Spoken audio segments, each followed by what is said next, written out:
Hi, I'm Farah, I work at Avery UK, and today I'll be teaching you how to master design and print online. Today's video will be focused on the Navigator tool and why it's so important, so we'll jump straight into it.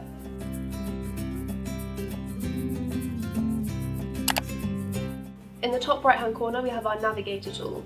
This allows us to edit all and edit one. It also allows us to switch between our labels so we can see each one on the screen.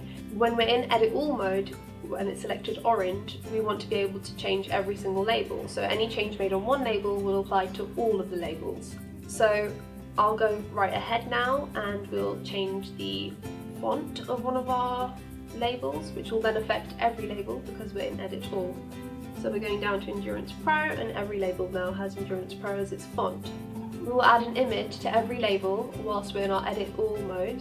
So all you need to do is click on the top left, add image, click on your computer, and then download the image that you would like to use. So once you've added your image, we'll drag and drop it here, and then you might want to reposition it, change the size, and re-rotate it so it's nice and straight.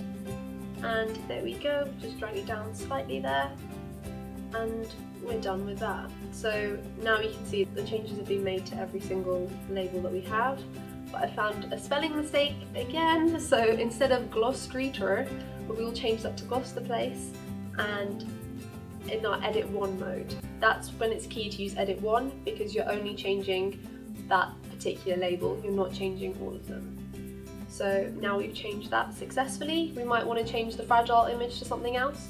We're going to select a image from the Avery gallery, we're going to choose our puzzle piece, and we'll keep that in the top right hand side where our fragile used to go.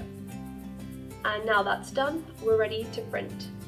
If you'd like more advice on how to use our design and print software, please check our UK Avery YouTube channel.